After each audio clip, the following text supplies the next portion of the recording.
পাইনি। আমি বেদের প্রকৃতি বোঝার কথাটা পাইছি বেশি। আমি ক্লাস 7-এ যখন ছিলাম তখন ক্যাডেট কলেজের টেবিল ম্যানার্সে খুব ফল্ট করতাম। আমার যে ইমিডিয়েট ভাইরা ছিল, তো ইমিডিয়েট ভাইদের উপর দায়িত্ব ছিল আমাকে বোঝানো শেখানো। তো আমাকে খুব ভালোভাবে শেখাতো, কিন্তু আমি ওই নতুন নিয়মের সাথে ওভাবে পেরে উঠতাম না। অন্যরা যে সময় খেয়ে ফেলতো আমি ওভাবে খেতে পারতাম না, বা যেভাবে টেবিল ম্যানার তারপরে টাচ না লাগে, তারপরে টেবিল সাজানো, এই ব্যাপারগুলো আমি অতটা অভিজ্ঞ ছিলাম না, আর একটু বোকাশোকা ছিলাম। তারপরে ওই ক্যাডেট কলেজে ওঠার পরে আমার ইমিডিয়েট সিনিয়ররা আমাকে খুব ভালোবাসতো। এমনকি আমাদের একটা ট্রেডিশন বলা যায়, গণ একটা ছিল। এই গণর সময়ে, গণ হচ্ছে ইমিডিয়েট সিনিয়র, কোনো সিনিয়ররা যখন ব্যাচের সবাইকে পিটায় তখন আমাদের ক্যাডেট কলেজে গণ বলে। তো এক সময় আমাদের সবাইকে গণ দিল, আমাকে দিল না। মানে এটা একটু ব্যতিক্রম। আমাকে খুবই ভালোবাসতো আমার ইমিডিয়েট সিনিয়ররা, কিন্তু টেবিল গাইড ওনাদের কাছে আমি আবার মাইনাস ছিলাম। তো এই টেবিল গাইড একজন ভাই ছিলেন, তো উনি আমাকে শাস্তি হিসেবে ফজরের নামাজের সময় ডাকতে দিতেন। ওটা তখন হিন্দু ছিলাম, ক্লাস 7। কারণটা হচ্ছে আমি ভোরে উঠতে পারতাম, অন্যদেরকেও ডাকতে বলতাম, আমি উঠতে পারতাম, তো আমাকে ডাকতে দিত। সেই টাইমে আমার 3 ব্যাচ সিনিয়র একজন ভাই ছিলেন, উনিও আমাকে এই দায়িত্ব এটা ভালোবেসে দিতেন যে আমি সকালবেলা উঠতে পারি, তা আমাকে উনি নামাজে চাইতেন, তা আমাকে ডাকতে দিতেন। তা আমি ওইভাবে ওই ভাইকে এবং এই ভাইকে, 2 ভাইকে ডেকে দিতাম। হয়তো আল্লাহ তাআলা চাহে তো এটার কারণেও আমাকে হেদায়েত দিতে পারেন, আমি জানি না। বৃহস্পতিবারে বিশেষ করে মাগরিবের পরে একটা ফাঁকা সময় ছিল, ওই টাইমটা আমি ছিলাম ক্লাস 7-এর একদম 7 নম্বর রুমের লাস্ট প্লেসে। আমার ওই 2 প্লেসে আমরা ধর্মীয় কথাবার্তা বলতাম। ওইটা আমাকে খুব প্রভাবান্বিত করতো, যে তখন আমি দেখলাম যে আসলে আমি যেটা হিন্দু ধর্ম মানি তার চেয়ে তো ইসলাম ধর্মটা অনেক সুন্দর। ওইটা আমার কাছে ভালো লাগতো। পরবর্তীতে জাকির নায়েকের একটা বই আমি পাই, ইসলাম ও হিন্দু ধর্মের সাদৃশ্য। এটা কোন ক্লাসে? এটা ক্লাস 8-এ। হ্যাঁ, তো ওইটা পাওয়ার পরে আমি কখনো বেদ দেখি নাই। আমার বাসায় কোনো বেদ নাই। আমার বাসায় লাইব্রেরি বই আছে, কোরআনের অনুবাদ আছে, বিভিন্ন বই আছে, কিন্তু বেদ কখনো আমি পাই নাই। তো আমি লাইব্রেরিতে গিয়ে আমি গীতার রেফারেন্স দেখে মিলাতাম। আমার কাছে গীতা থাকতো, আমি গীতা পড়তাম। মুসলিমরা যখন মাগরিবের টাইমে নামাজে যেত, আমি ওই সময় গীতা পড়তাম। ওই গীতা দেখে আমি মিলালাম যে হ্যাঁ, আসলে এরকম ভাবে 7ম অধ্যায় 20 নম্বর শ্লোক, যে নানা কামনায় যাহার জ্ঞান নাশ হয় তারাই নানা অন্য দেবতার পূজা করে। তারপরে এভাবে বেদে রেফারেন্স মিলাতাম। বেদে দেখলাম যে যজুর্বেদের 40 অধ্যায় 9 নম্বর শ্লোক, যারা প্রকৃতির উপাসনা করে তারা অন্ধকারে প্রবেশ করবে, আর যারা সৃষ্টি জিনিস উপাসনা করে তারা আরো অন্ধকারে প্রবেশ করবে। তারপরে দেখলাম যে নরাশংস, অনুবাদ চেঞ্জ করতে করতে নর মানে হচ্ছে মানুষ, আশংস হচ্ছে প্রশংসা। তো প্রশংসিত মানুষ হচ্ছে যিনি, তিনি হচ্ছে নরাশংস। তো এইভাবে মোহাম্মদ সাল্লাল্লাহু আলাইহি সাল্লামকে যেরকম প্রশংসিত মানব হিসেবে আরবিতে বলা হয়, তো দেখলাম যে এরকম ভাবে সংস্কৃততেও প্রশংসিত মানব নরাশংস হিসেবে দেখলাম যে ঋগ্বেদের বহু জায়গায় এক কথা। এটা দেখে আমার মধ্যে মনে হলো যে হিন্দু ধর্মেও যে অবতার হিসেবে যাকে বলা হচ্ছে, যে একজন আসবে কল্কি অবতার হিসেবে যাকে বলা হচ্ছে, তিনি হয়তো মোহাম্মদ সাল্লাল্লাহু আলাইহি সাল্লামই হবে। আর একটা দেখলাম যে হিন্দু ধর্মে মূর্তি পূজা নিষেধ। ওইটা দেখে আমি বেদের রেফারেন্স মিলালাম, গীতায় দেখলাম মূর্তি পূজা নিষেধ। ওইটা দেখে আমি গীতাতেও নিষেধ, গীতাতে এতটা নিষেধ নাই, বেদে যেরকম করে আছে। বেদে একদম কোথাও মূর্তি পূজা সম্পর্কে ওরকম পাইনি। আমি বেদের প্রকৃতি পূজার কথাটা পাইছি বেশি। আর গীতায় হচ্ছে 7ম অধ্যায় 20 নম্বর শ্লোক, এখানে বলতেছে যে নানা কামনায় যাহার জ্ঞান ধ্বংস হয়ে যায়, লোপ পেয়ে যায়, তারাই নানাভাবে অন্য দেবতার পূজা করে। তো এটা তো আসলে মূর্তি পূজা না করার জন্য উৎসাহ দিচ্ছে। এই রেফারেন্স গুলো আমাকে একটু টানছে, এটা কেন। পরে আমি ছুটিতে বাসায় গিয়ে আমি আমার মাকে জিজ্ঞাসা করি যে আমাদের ধর্মে নাকি মূর্তি পূজা নিষেধ। মা বলে যে হ্যাঁ নিষেধ। তাহলে করো কেন? এটা একজন সাধারণ হিন্দু জানে যে মূর্তি পূজা নিষেধ। নিষেধ এটা প্রায় সকল হিন্দুই জানে, প্রায় সকল হিন্দুই জানে যে মূর্তি পূজা নিষেধ। এটা একটা গুরুত্বপূর্ণ ইনপুট। মানে এটা আসলে আমরা জানতাম না যে হিন্দুরা, অধিকাংশ হিন্দুই জানেন যে মূর্তি পূজা নিষেধ, তারপরে তারা করে। তখন মাকে জিজ্ঞাসা করলাম আমাদের ধর্মে নাকি মূর্তি পূজা নিষেধ। মা বললো যে হ্যাঁ নিষেধ। তো তাহলে করো কেন?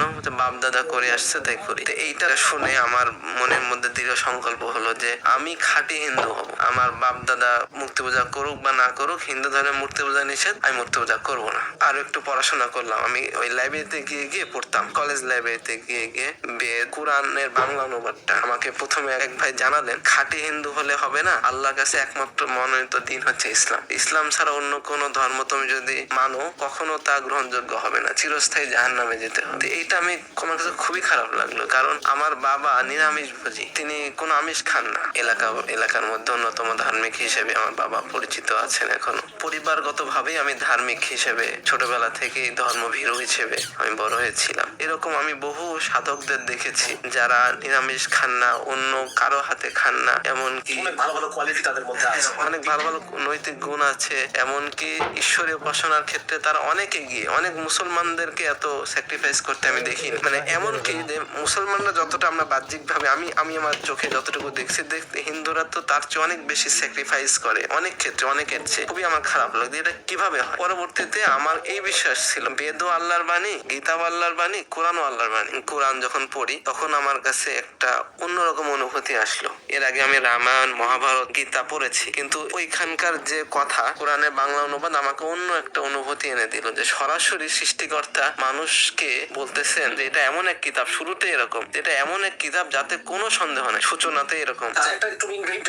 এটা খুবই ইন্টারেস্টিং একটা জায়গায় আমরা আছি। তো আমি জানতে চাচ্ছিলাম যে এই যে কোরআনের অনুবাদটা পড়ার আগে কোন ইসলামের প্রতি আগেই কোনো ইনক্লিনেশন ছিল কিনা? একটা হচ্ছে যে আমি একদম সম্পূর্ণ নিরপেক্ষ ভাবে আমি একটা কোরআনটা পড়তে গিয়ে আমি হঠাৎ করে একটা ভিন্ন অনুভূতি পাইলাম, এটা একরকম। আরেকটা হচ্ছে যে আমি আগে থেকে ইসলাম প্রতি দুর্বল, আমি কোরআন পড়ার সময় একটা ফিলিংস পাচ্ছি। এটা মুসলিমরা পাই। আপনার কাছে কোনটা ছিল? ইসলাম গ্রহণ করার প্রতি কোনো আকর্ষণ বা ইচ্ছা ছিল না। মানে আপনি সম্পূর্ণ নিরপেক্ষ একটা অবস্থাতেই কোরআন পড়ছেন? হ্যাঁ, আমাকে যখন বলা হলো যে আল্লাহর কাছে একমাত্র মনোনীত দিন হচ্ছে ইসলাম, কোরআনের বাণীতে আল্লাহ আসলে কি বলেন তা যাচাই করার জন্য আমি কোরআন পড়া শুরু। সম্পূর্ণ নিরপেক্ষ দৃষ্টিকোণ থেকে যেহেতু ওইটা দেখে কোরআন পড়া যখন শুরু করলাম, তো তখন দেখলাম যে কেউ যদি অনুরূপ একটি সূরা নিয়ে আসে, এরকম কিছু কথা আমি চ্যালেঞ্জ হিসেবে চ্যালেঞ্জ দেখতে পেলাম। তারপরে যে কোরআনের প্রত্যেকটা বাণী, প্রত্যেকটা আয়াত, এটার মধ্যে একটা বিশেষ অনুভূতি বা বিশেষ একটা মায়া, বিশেষ একটা ডাক, আহ্বান আছে, যেটা আমি অন্য কোনো ধর্মগ্রন্থে কখনো পাইনি। এটা আমার কাছে খুব নাড়া দিয়েছে এবং আমার কাছে দৃঢ়ভাবে বিশ্বাস হয়েছে যে এটা ঈশ্বরের বাণী ছাড়া হতেই পারে না। আল্লাহ আবার আরেক জায়গায় সূরা আল ইমরানের 85 নম্বর আয়াতে যে ইসলাম ছাড়া অন্য কোনো দিন, অন্য কোনো ধর্ম কেউ যদি কখনো তালাশ করে বা অন্বেষণ করে, কখনো তা আল্লাহর কাছে গ্রহণযোগ্য হবে না। এই দুইটি আয়াত যখন আমার সামনে আসলো, তখন আমি এটা দৃঢ়ভাবে বিশ্বাস করে নিলাম যে এটা আমাকে গ্রহণ করতে হবে, আমাকে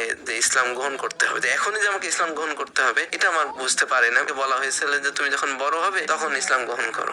আমি ওভাবে ছিলাম। পরবর্তীতে আবার আমাকে বলা হলো যে আসলে কি কখন মারা যায়, কার কি হয় এটা বলা যায় না, তুমি এখনই পড়ে নাও, কালিমা পড়ে নাও। আমি কিভাবে মুসলিম হতে সেটাও জানি না। তখন আমাকে কালিমা পড়তে বললেন। কিছুদিন পরে আমি কালিমা পড়লাম। সেটা হচ্ছে ক্লাস 9 8 বা 9। তো ওই অবস্থা আমি আলহামদুলিল্লাহ কালিমা পড়লাম। কিন্তু কালিমা পড়ার সাথে সাথে যে আমার উপর যে ইসলামের বিধানগুলো জারি হয়ে গেছে বা ফরজ হয়ে গেছে, এটা আমার জানা ছিল না বা কেউ বলে নাই। পরবর্তীতে আমি যখন জানলাম, তখন আমি ওই ক্লাস 9 নামাজ পড়া শুরু করি গোপনে। আমি কাউকে বলি নাই যে আমি নামাজ পড়বো বা এরকম। আমি নামাজ পড়া শিখিয়ে দিলেন 9 আমি নামাজ পড়া শুরু করেছি ক্লাস 9। তারপরে রুম লিডার বা অ্যাসিস্ট্যান্ট রুম লিডার ছিলাম। ওই অবস্থায় আমি নামাজ পড়া শুরু করি। তারপরে ক্লাস 10 সময় আমার ব্যাপারটা টিচার জেনে যাওয়ার পরে আমার হাউস মাস্টারকে বলে দেন। হাউস মাস্টার আবার তৎকালীন প্রিন্সিপাল স্যারকে বলে দেন। প্রিন্সিপাল স্যার যখন এটা জানেন, কিছুদিন পরে আমাকে ডাকেন। ডাকার পরে আমি স্যারের কাছে গেলাম। স্যার এবার আমার বিস্তারিত জানতে চাইলেন। তখন আমি বললাম যে হ্যাঁ, আমি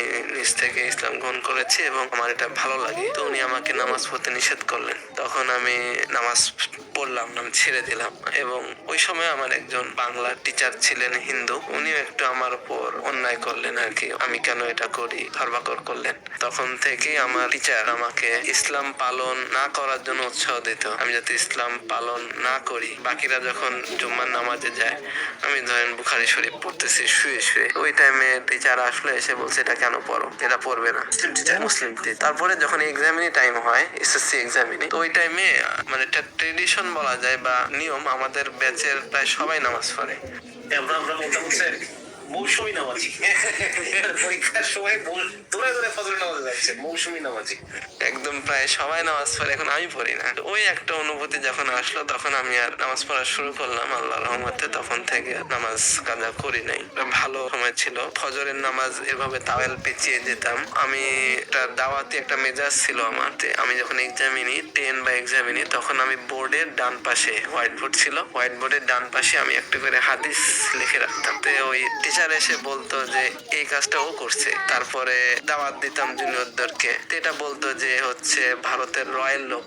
আবার একই টিচার বলতো যে হচ্ছে জঙ্গি। তো এইগুলো আমাকে শুনতে হয়েছে আর কি। তাহলে ওই একজন টিচারের কাছ থেকে নাকি আরো অনেকেই আপনাকে? মেইনলি একজন টিচারের কাছ থেকে, বাকিরা একজন টিচার এভাবে বলতো যে প্রেম করে মুসলমান হয়েছে কিনা, আর এই যে নামাজ পড়ার কারণে আমার মানা করেছিল। প্রিন্সিপাল তো নিজেই মানা করেছিল আমরা জানলাম, এছাড়াও একজন বাংলার একজন স্কুল টিচার আপনাকে আমাকে কিছুটা বলেছেন।